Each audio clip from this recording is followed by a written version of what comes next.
On April 22nd, Canadian police foiled a terrorist attack on passenger train line between New York and Toronto. The suspects Chihib Exar and Riyad Hassar have been under surveillance since August 2012 after the authorities were tipped off about one of the men. The CBC reported that the investigation was part of a cross-border operation involving Canadian law enforcement agencies, the FBI, and the U.S. Department of Homeland Security. Despite the allegation of links to al-Qaeda, there was no evidence to suggest that the planned attacks were state-sponsored. Iran's foreign minister said the claim that by the men were packed by all al-Qaeda was ridiculous.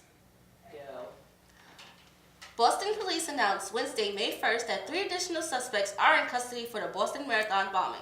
According to the Boston Globe, the suspects are college students who allegedly helped Disakar Samaev, who attended the University of Massachusetts, Dartmouth. 2 of the suspects are Kansan citizens, Azmat Teokov and Diaz KBF. They will face federal charges for aiding and harboring the living bomber. Police believe that they helped out Disakar after the bombing by throwing incriminating evidence out of his dorm room. For more on this topic, please stay up with CNR News. In Washington, D.C., the United States Capitol Police was informed by the Senate mail handling facility that they received an envelope that had a white granular substance. The facility's personnel immediately quarantined the envelope, and USCP Hazmat responded to the scene. Preliminary tests signified that the substance found was ricin. This is a highly toxic, naturally occurring protein. A dose as small as a few grains of table salt can kill an adult human. The material is being forwarded to an accredited laboratory for further investigation. The USCP is partnering with the Federal Bureau of Investigation to analyze this incident. However, this is a control event at an off-site facility. Operations at the Capitol complex have not yet been affected as a result of the preliminary investigation. We will continue to keep our stakeholders abreast of the new information as it occurs. The number of people killed in the collapse of a building in Bangladesh which housed garment factories last week has passed 400, officials say. At least 149 people are still believed to be missing underneath the remains of the 8-story Rana Plaza in Sevar, a town on the outskirts of Dhaka. At May Day parades, the Capitol workers demanded the death penalty for the building's owners. The Rana Plaza collapse is the nation's worst industrial disaster. Bangladesh has one of the largest garment industries in the world, and some of the clothes produced in the building were made for Western retailers. Police officials confirmed on Wednesday that 399 bodies have been pulled from the wreckage and that another 3 people had died in the hospital. A study published in Nature Communications revealed a dramatic series of events, including major migrations from both Europe and Eurasia and signs of unexplained genetic turnovers about 4,000 to 5,000 years ago. The research was performed at an Australian university. Researchers used DNA extract from bone and teeth samples from prehistoric human skeletons to sequence a group of maternal genetic lineages that are now carried by up to 45% of Europeans. We have established that the genetic foundations from modern Europe were only established in the mid-Neolithic area. After this major genetic transition around 4,000 years ago, says Dr. Hack.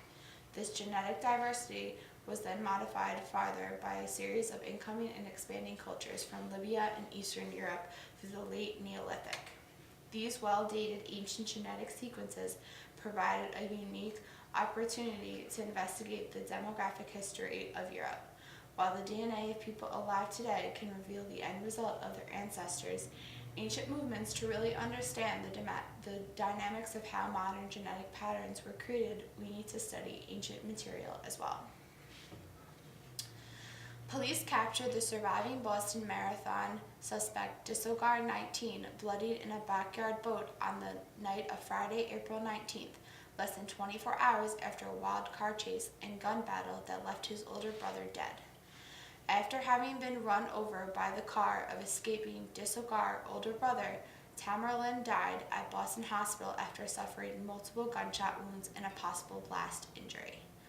The older brother had strong political views about the United States, said Albert Ammon, 18, a downstairs apartment neighbor in Cambridge. Ammon quoted Tamerlan was saying that the U.S. uses the Bible as an excuse for invading other countries. Authorities are still investigating whether the two men had ties to any radical Islamic groups. The brothers had built an arsenal of pipe bombs, grenades, and improvised explosive devices and used some of the weapons in trying to make their getaway. Around midday, the suspect's uncle, Ruslan Sarni of Montgomery Village, pleaded on television, "Disogar, if you are alive, turn yourself in and ask for forgiveness." The breakthrough came when a Watertown resident saw blood on a boat parked in a yard and pulled back the tarp to see a man covered in blood and proceeded to call 911, authorities said. The city of Cambridge announced 2 years ago that he had awarded him a $2,500 scholarship. At the time, he was a senior at Cambridge Rindage and Latin School, a highly regarded public school whose alumni include Matt Damon, Ben Affleck, and NBA Hall of Famer Patrick Ewing. Infants who sweat less in response to scary situations at age 1 show more physical and verbal aggression at age 3, according to new research published in Psychological Science, a journal of Association for Physiological Science. Lower levels of sweat and measured by skin conductance activity, SCA, has been linked in conductive disorder and aggressive behavior in children and adolescents. Researchers hypothesize that aggressive children may not experience as strong of an emotional response to fearful situations as their less aggressive peers do. Because they have a weaker fear response, they are more likely to engage in antisocial behavior. University of Minnesota physicians are set to perform Tuesday a groundbreaking transplant to cure a patient of HIV/AIDS and acute lymphoblastic leukemia. The clinical team will perform the world's first cord blood transplant, which involves the use of blood extracted from the placenta after a baby is born.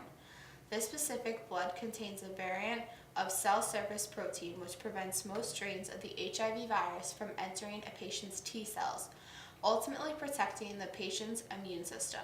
On Tuesday, April 23rd, the annual Leadership Education Empowerment Program banquet took place at Beckwith Point. The banquet is designed to recognize the leaders of the college and the various organizations they belong to. Also, SGA spring elections have come to a close. New Year's executive board will consist of Chanel Brooks as SGA president, Angelique Evan as vice president, Michael Vincent Ragudos as treasurer, Natalie Alport as programming coordinator, Devin Tillman as secretary, and Claudia Benitez is to fill in the newly added position of calendar coordinator. In other CNR news, Senior Week will be taking place this year after finals. The week of May 20th will be dedicated to senior trips to celebrate the ending of the chapter here at the college.